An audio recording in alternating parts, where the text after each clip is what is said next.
More. Good afternoon, everybody.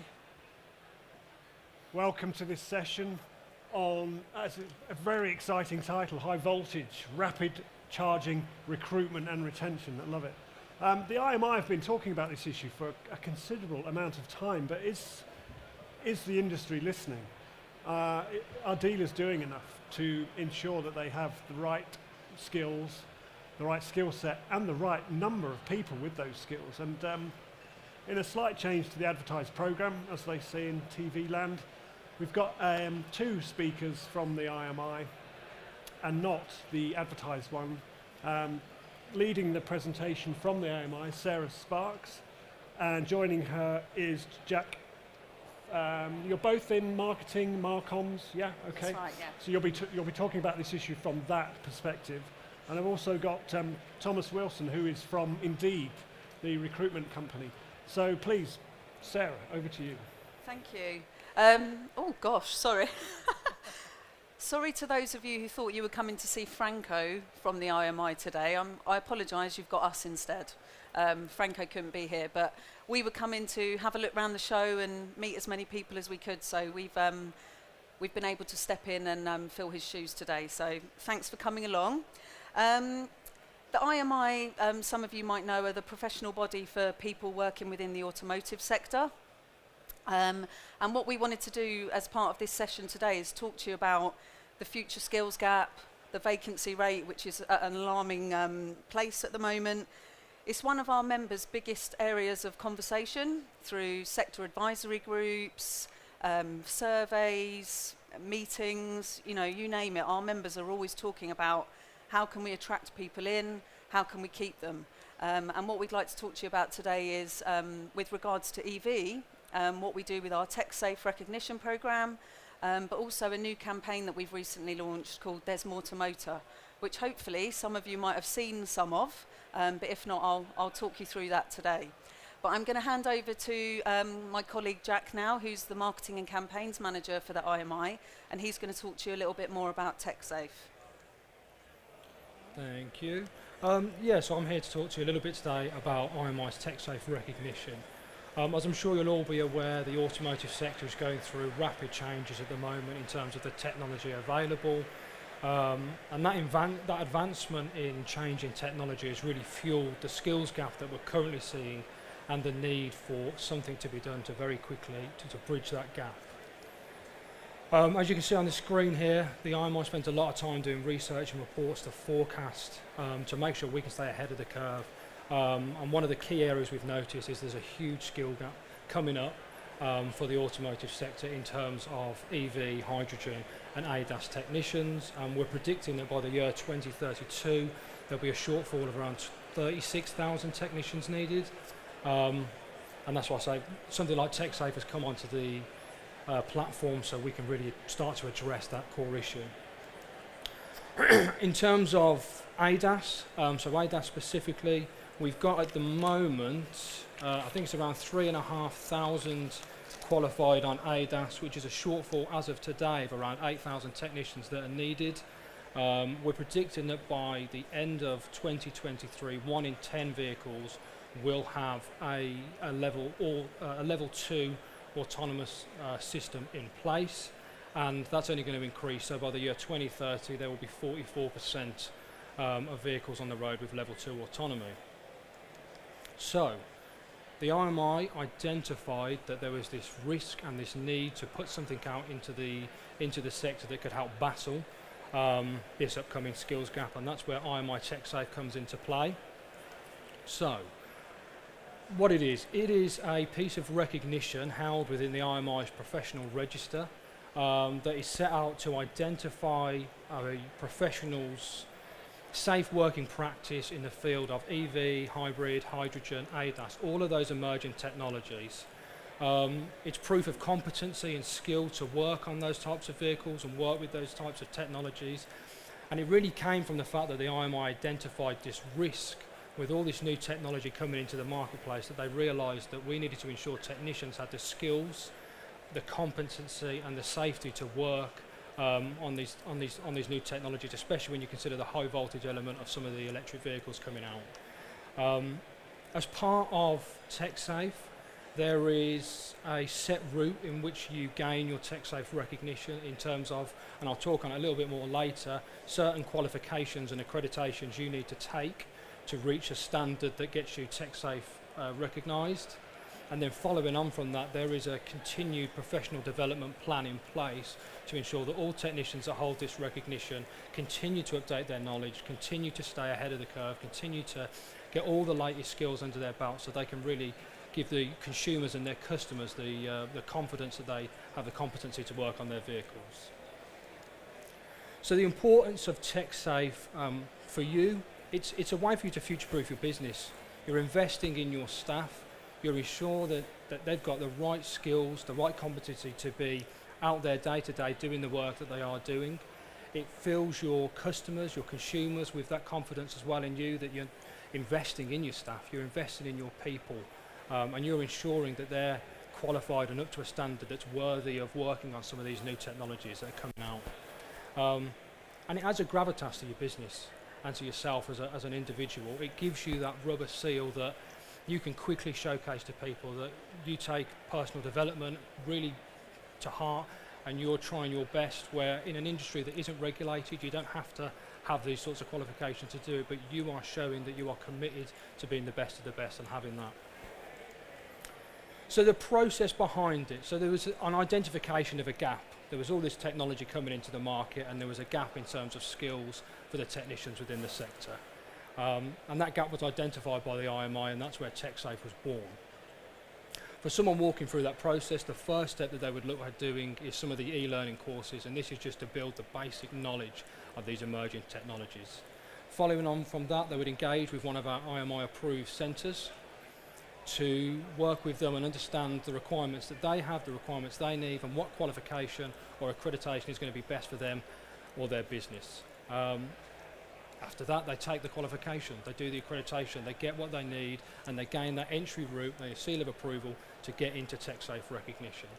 And as I touched upon earlier, it can't just be a one-time qualification and you're in. There has to be a level of continuing to update your knowledge and continuing to update your skills. The technology evolves rapidly, so it wouldn't be right, it wouldn't be fair to just have an entry point and then that was it, they were left to their own devices. So we've developed a CPD solution to enable those with the recognition to keep updating their knowledge, keep refreshing it and making sure they've got all they need to be the best they can be. So what the IMI offers, we offer a wide range of qualifications and accreditations across the whole mix of automotive, but specifically around EV hybrid. These are the qualifications you can see on screen now. The ones that are circled in red, those are the ones that meet the standards for TechSafe. Those are the ones, if you want to get TechSafe recognition, you need to be completing in order to achieve that. In terms of ADAS, we've been working tirelessly of late to get more and more qualifications out in the market, and I'm really pleased to say we've now got levels 1, 2 and 3 with ADAS technology live and in the market. And again, the ones that you can see there circled in red, those are the ones you want to be looking at if you're trying to gain your TechSafe recognition. And lastly, and the very newest of the bunch, our hydrogen solution. So hydrogen is, again, very new. It's a very new technology. And we have recently, within the past month or so, come to market with our level 2 and level 3 hydrogen qualifications, and they will now enable you to get yourself your TechSafe recognition. The professional register. So I talked earlier that the TechSafe itself is a piece of recognition within that professional register, and what that is it's a place that businesses, employees, professionals, consumers, customers can go, and they can have a look at who locally to them across the UK is registered on the professional register. They can see the level of expertise, the qualifications they hold, where they're based, where they're working. If there's a particular business you're interested in, so I know a lot of people when it comes to their cars, they have a particular garage they like to take their car to and who they trust to do the work on their vehicle. This will allow you to see, are they competent enough to be working on my car, especially when it comes to all this new technology. You know, do they have the skills to work on my electric vehicle? Well, this is a register that allows you to go and take a look and see all of those people out there in the automotive professional workspace. Do they have what is needed to be working on my car? And yeah, and that's it around TechSafe. I will be around afterwards, so if anyone's got any further questions I want to ask, please do. But I'm going to hand back to Sarah now, who's going to talk about our new There's More to Motor campaign. Thanks, Jack. Okay, so yes, we wanted to share with you today as part of this. I feel really, I'm louder than you, aren't I? Typical. Yeah, so we wanted to share a bit more information about how we are going to be attracting talent into the sector. We know that it's the biggest issue that the sector is facing, and the IMI, as we represent everybody, we've been trying to push through this agenda as part of the work of our diversity task force, which is looking at the future of the sector and how it can attract more diverse and underrepresented groups in. And this will form a big part of the strategy for how we go forward from here. So why is this campaign needed from the very beginning? I mean, you know, Jack has touched on that. It was in the title of the presentation that you're coming to see today, but the sector is facing its highest vacancy rate in 21 years of recording, with over 26,000 open vacancies at the moment. I'm sure that's not a surprise to any of you. But, you know, it's second only to the leisure industry in terms of lack of people coming in and staying within the sector. The four highest job roles and locations, so the four highest job role vacancies, are light vehicle technicians, sales, customer service, parts advisors. So these are the ones that we know have got, you know, the biggest area of decline, and are the ones that we focused on in this very early phase of the campaign in certain areas, which I'll explain. We've done lots of surveys at the IMI. We know we have some perception issues. You know, the biggest themes that we've had coming through with all of the research we've done is that, you know, young people facing a career choice have said they think the automotive sector's dirty, they think it's full of men, and it's outdated and boring. And, you know, we know that's not the case. You know, it's high tech, it's innovative.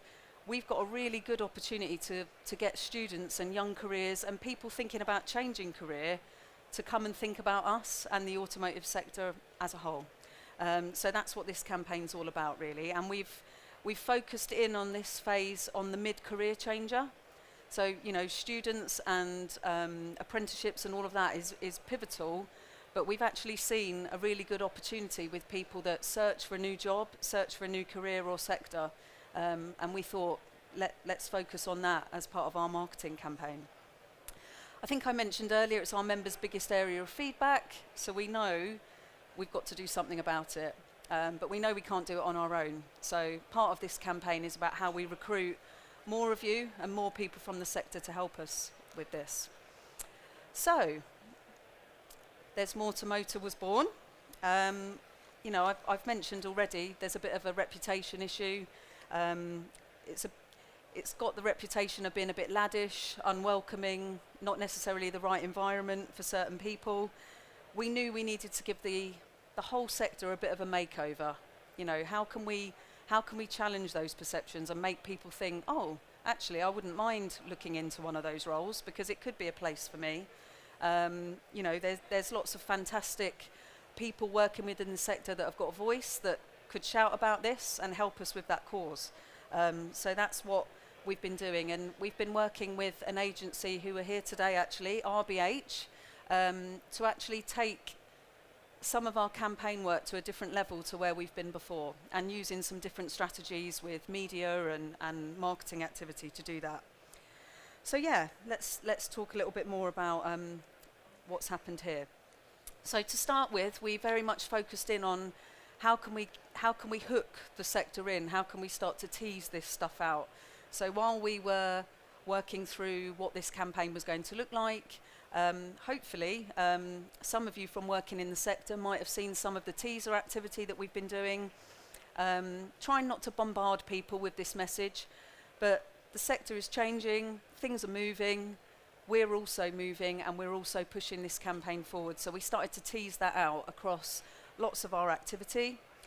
We had some of the highest hit rates to the sort of equity, diversity and inclusion section within our website, in our EDI hub, and some of our emails and social posts had the highest engagement they've had for a very long time. So that's what I mean about, we know that our members are saying this, we know that that's what the sector is feeling, is that this is an issue, and we've all got to come together to sort it out. A big part of the teaser campaign was about using real people.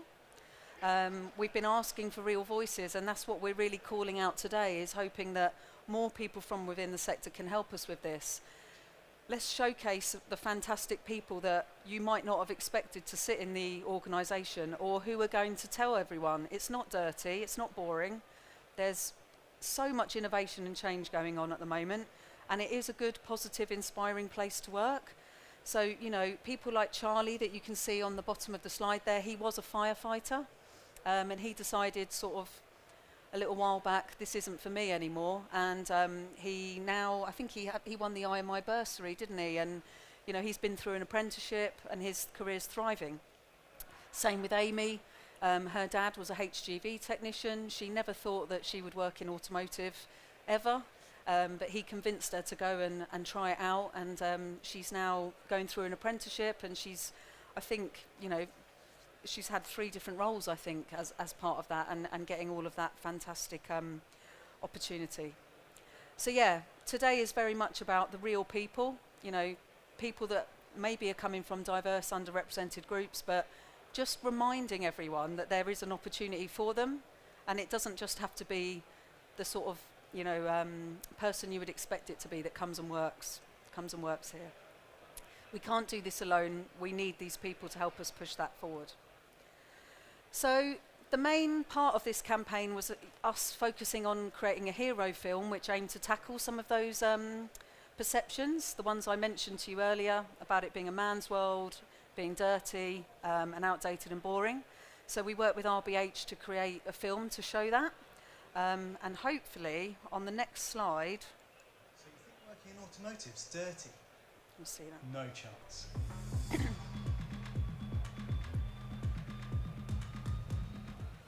That is outdated and boring. Never.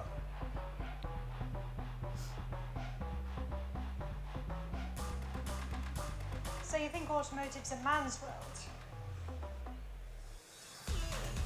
Think again.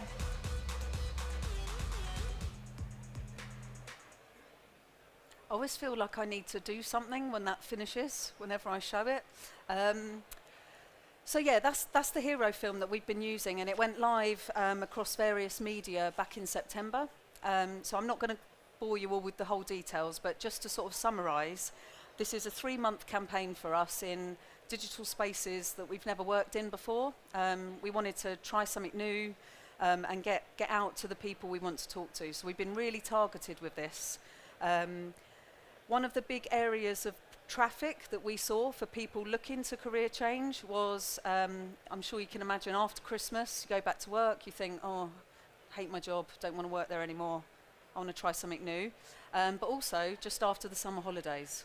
So you come back from your amazing holiday in Ibiza or something, and you're bored, you want to try something new. So we've focused this period of the campaign from between now and the start of December in 13 cities, including Edinburgh, Glasgow, Birmingham. There's, you know, a whole plethora of places that we've been targeting, because they are the places that have got the highest job vacancies being posted at the moment in those roles I mentioned to you earlier. We've trialled lots and lots of different types of creative in different places, so Google display adverts and search, again with different headings that will try and hopefully lure people in to, you know, look about switching career. I think showing them, you know, images of real people working in automotive to try and lure them in.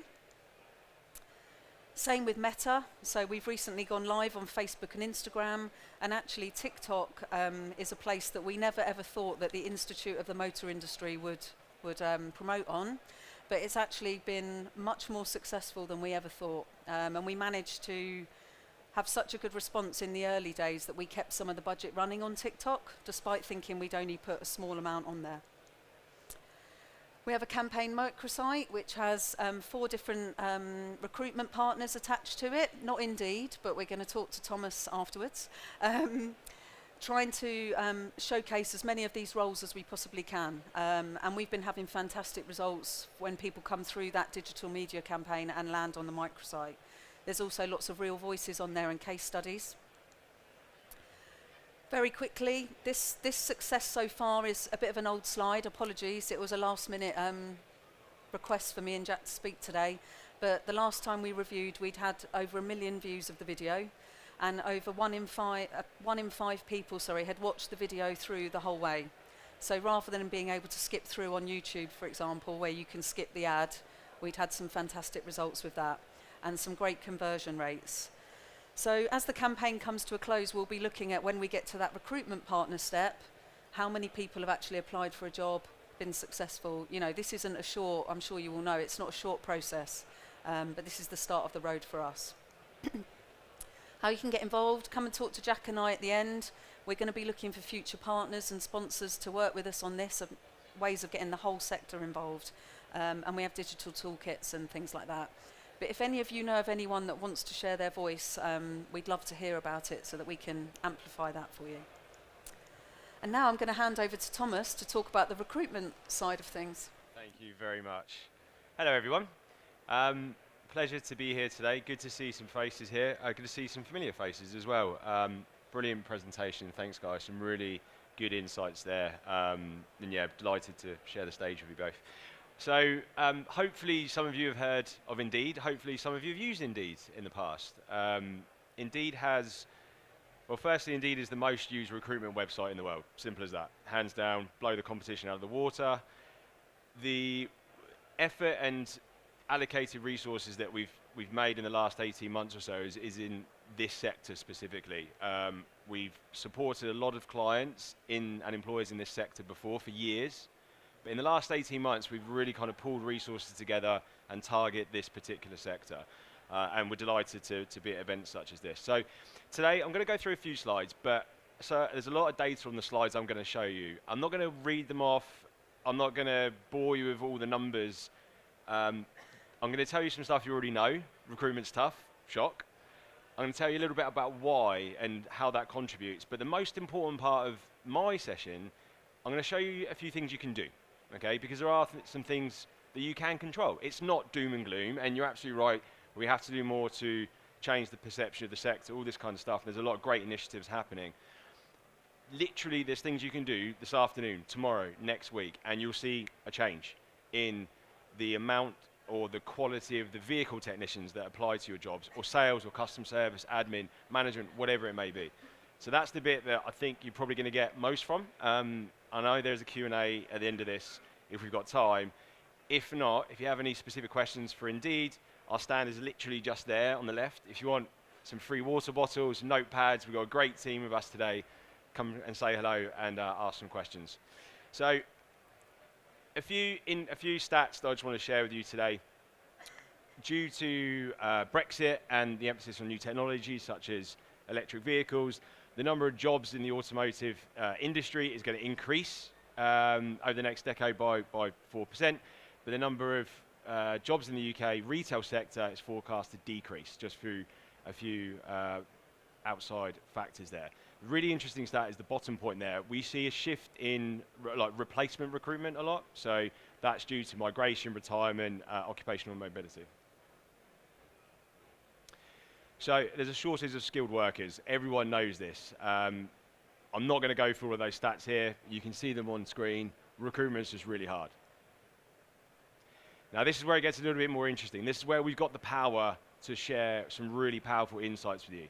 I mentioned earlier that Indeed is the most used recruitment website in the world. Now what that allows us to do is provide data and insights about what most of the job seekers are doing in the world. If we as a company get obsessed with what job seekers are doing, then it enables us to provide real value to you guys who are looking to hire people. And that's where we come in with some great insights. So you can see here there's two pie charts here, or two donuts even.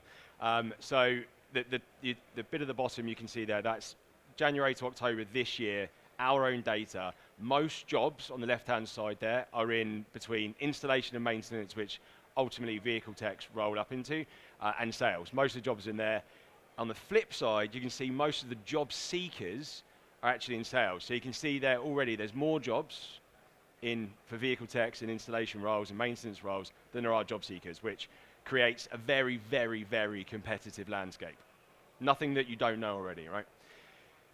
Looking at job postings in the last over 3 years, since January 2020, the various colours there represent the categories that I've just spoke about. Overall, there's more job postings in the automotive sector, and you can see the differences between the types of jobs there. But the biggest increase is in the one that is in most demand, installation and maintenance.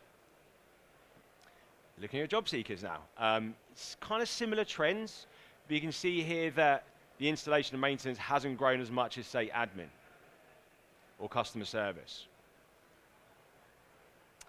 Now, looking at these split even further between those 4 categories, it looks very confusing, but if we just take one as an example, we take the left one, so the installation and maintenance role sector.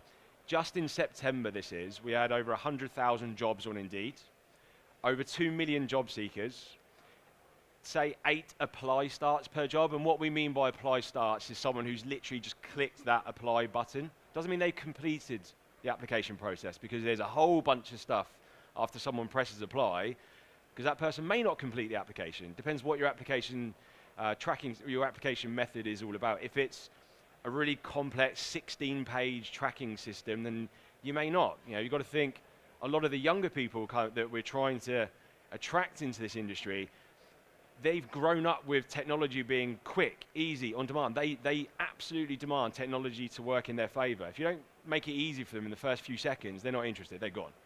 Yeah, and a lot of the time, in a perceived archaic industry, to the point you made earlier, a lot of the application processes and methods are really old, and you're not attracting the younger person who's used to things being so quick and on demand. You're not attracting them.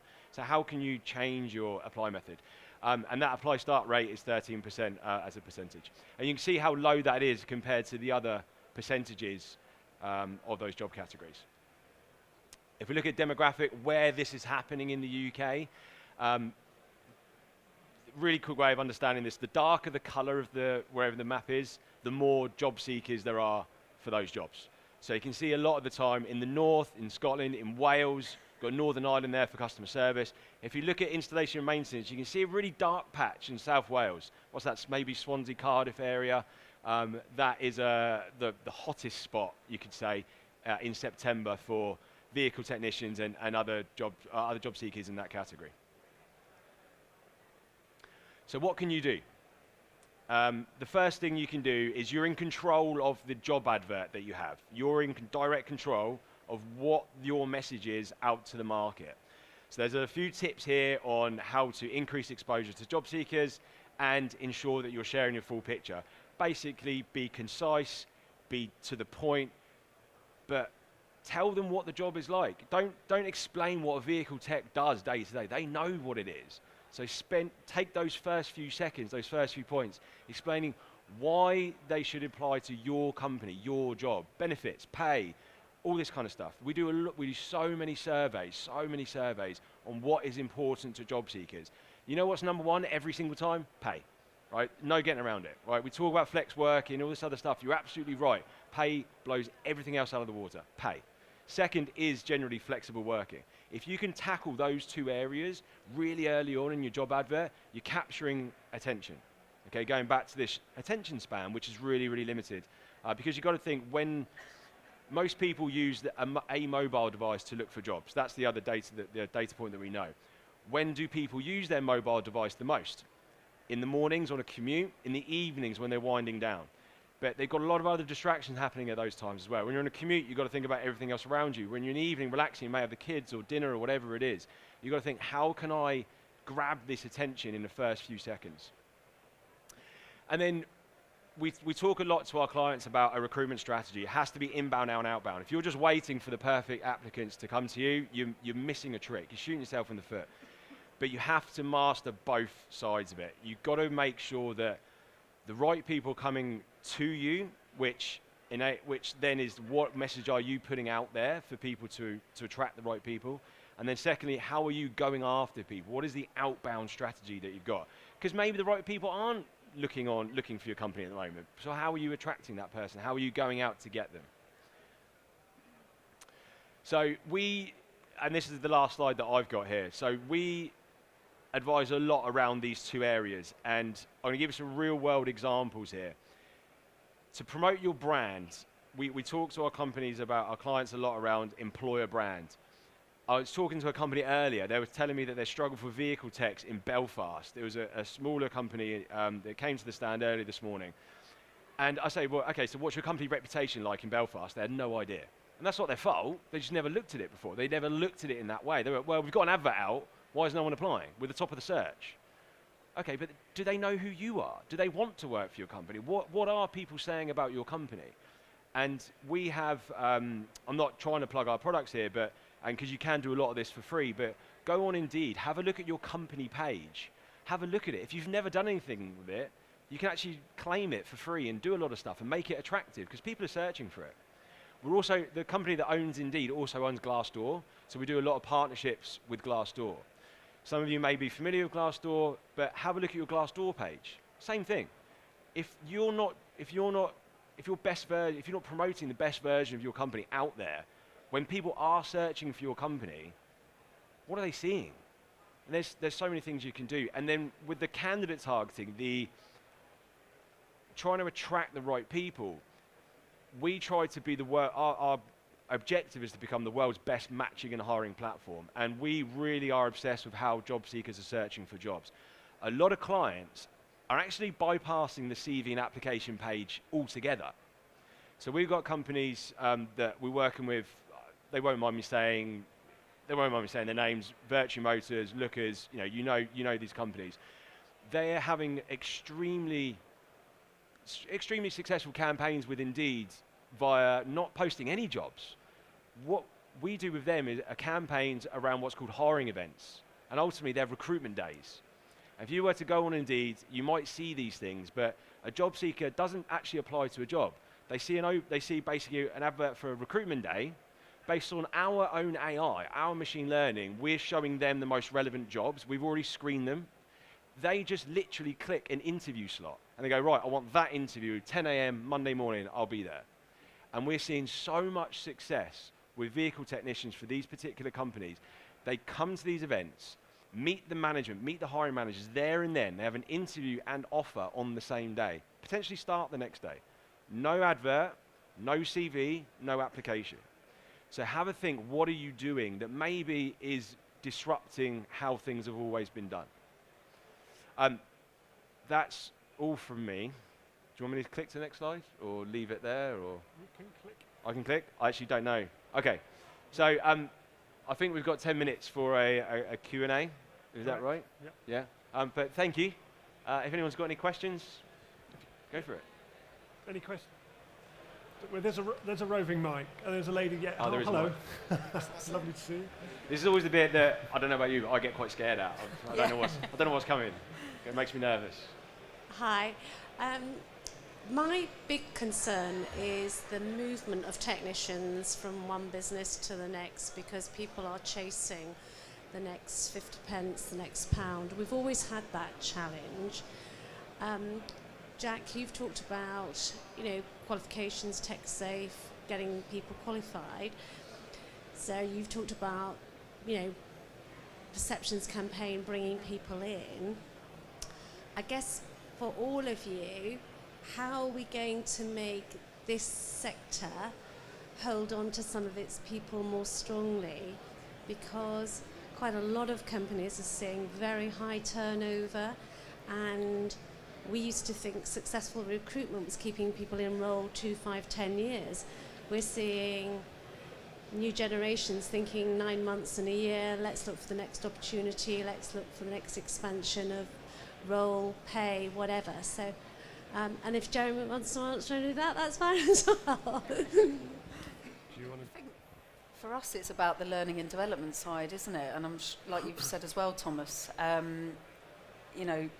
the attraction and retention. On the retention side, showing that you've got that commitment to someone's learning and development and their training program. That's where the IMI offers, and again, don't want this to sound like we're just pushing that out, but the qualifications and accreditations as well as the CPD cycle that Jack touched on as well with TechSafe with regards to EV. But yeah, for me, it's the culture and that's why we want the real voices for our perceptions campaign, is because that what has been thought of previously is not necessarily what working in the sector's like, and we need to push that out and expand on it more. No, I would agree. I think if people are chasing money, I don't think there's anything we can necessarily do to stop them. If someone's able and willing to pay them more than what your budget allows, and that's the reason they leave, I don't think there's anything we can necessarily do to stop that. But investing in your people, giving dedication to them and putting their learning and development at the top of your priority. We all know that training budgets are one of the first to be cut in times of economical crises, but actually invest in your people, show commitment to them that you want to develop them, you want to improve their skills and knowledge and keep them up to date and make them the best of the best. And I think that at the very least puts the best foot forwards in terms of a strong trust from them that they know you've got their back. The only thing I would add, I completely agree with both of you. The only thing I would add is, I mentioned that money is the main benefit that everyone moves for another role. There are other factors, obviously, as we mentioned. It starts off with, well, are you being competitive enough to begin with? You know, and are you regularly reviewing where you are in the market compared to where they are going? There may or may not be anything you can do about that, but if you don't spend time in that area, you'll never know. And then secondly, yeah, it's all about that investment in people. I can tell you my own experience that indeed we take this area extremely seriously. I think our retention is our attrition is extremely low, because our senior leadership team spend a lot of time investing in understanding what our experience is like working at Indeed, and there's a whole survey every 6 months around it, and the business replies to that, listens to us, and tries to reshape the culture according to what we want. And some of that happens, some of it doesn't happen, because they can't change everything. They can't just turn the business on its head just like that. But where possible, though, you want to listen to what your employees are saying and giving them what they want if you want to keep those people. So yeah, it's investing in people is the biggest thing there, and making sure you're competitive to begin with. Yeah.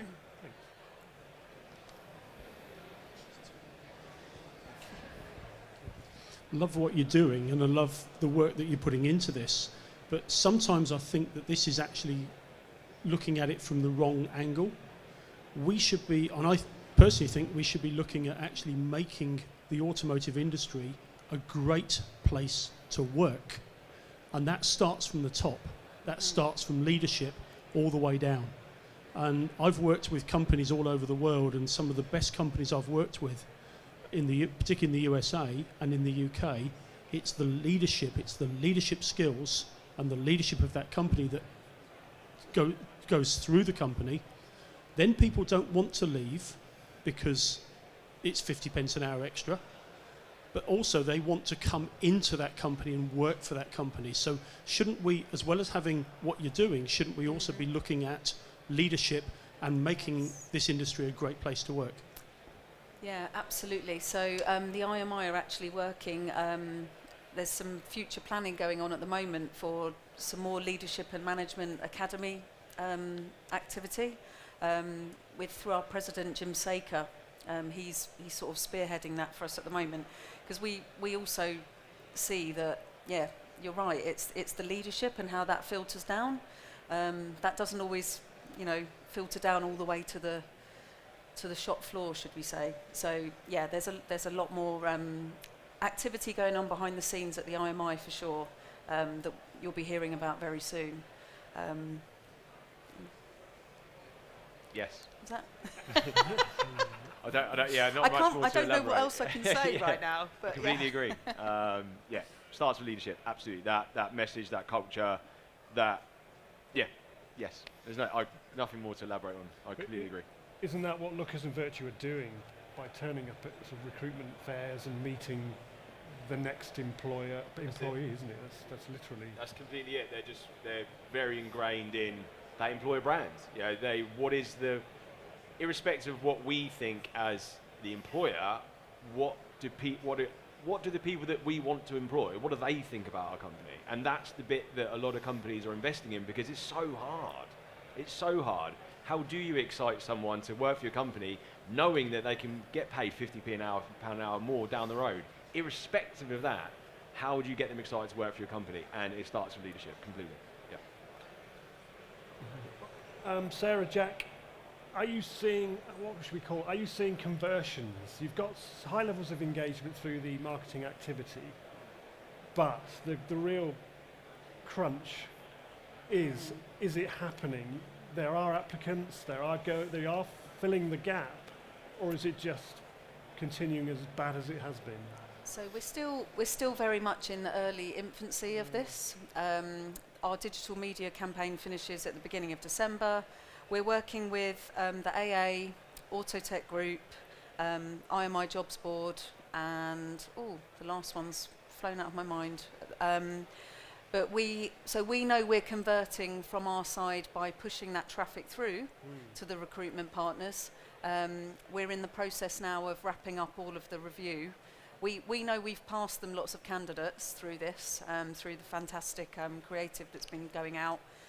We're yet to understand the next phase of that. You know, like Thomas was saying, that process is quite can be quite long and take a bit longer the other end. But we will definitely be reviewing all of that once we've got that final digital media campaign wrapped up.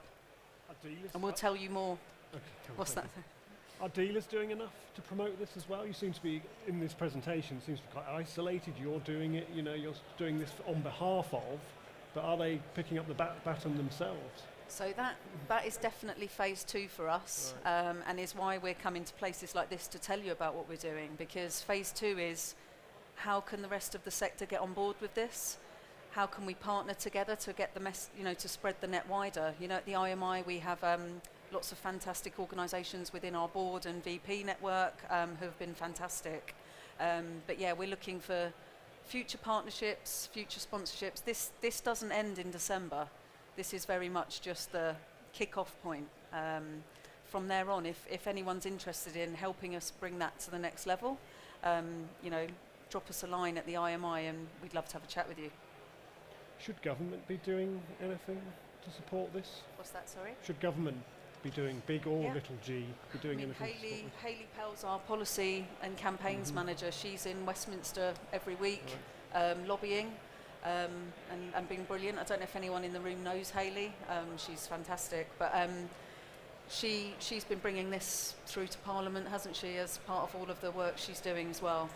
Yeah, I think you're right. I mean, at the moment it's predominantly the IMI doing something, but it's still very much in its early stages. It's going to require the whole sector to join in to beat this challenge. But as the professional body for the sector, we felt it was our duty to kickstart what needs to happen, or at least make an attempt to try and reduce the impact that was being felt. But yeah, it's going to need the buy-in from everyone in the sector, from government, from across, to really change, to really have an impact and make changes.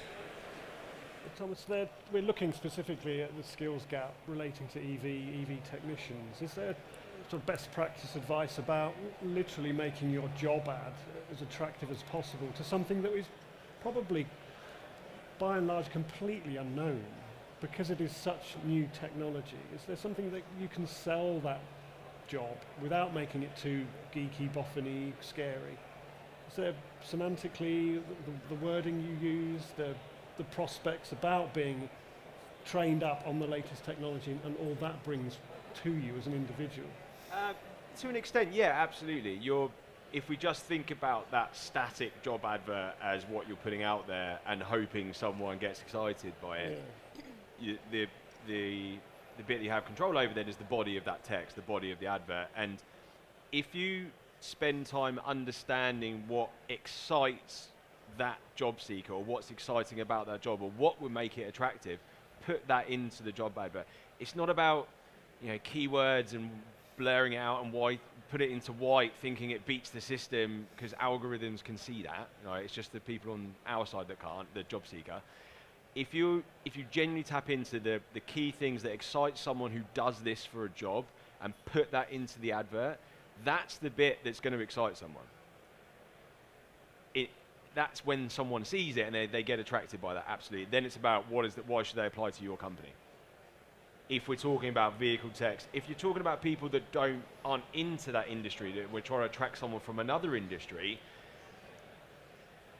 we can, as a business, we help a lot of companies do that by using display advertising and taking your, right, we want to target, I'm just going to make it up here, we want to target everyone in care, right? No experience, but we want to get them into our business to do customer service roles, okay? Very specific example, but because there's no experience needed necessarily, or there's a lot of transferable softer skills, companies can take their employer brand and put it in front of a completely different industry, go, hey, have you ever considered this?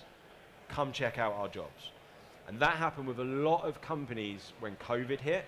A lot, the NHS obviously did it in a very big way, that we now have a dedicated team just supporting the NHS as an employer, where we never had that pre-COVID. But we help companies do that, target a lot of other sectors. The hospitality sector, obviously extremely hard hit. A lot of people left that industry and never went back to it because, well, for other reasons like Brexit and all this kind of stuff. But companies were targeting other sectors and going, hey, have you ever considered working in this sector? And that's, I keep coming back to it, employer brand, selling what is you think would be transferable, what that person would get excited about, and why they should care about your company. And that's what it comes back to. You don't have to be the sexiest name in the market. Thank you very much. We do really have to end this session, but thanks for your interest. Thank you to Thomas, and also, of course, thank you to Sarah and Jack for stepping into the breach at the last moment. Very much appreciated.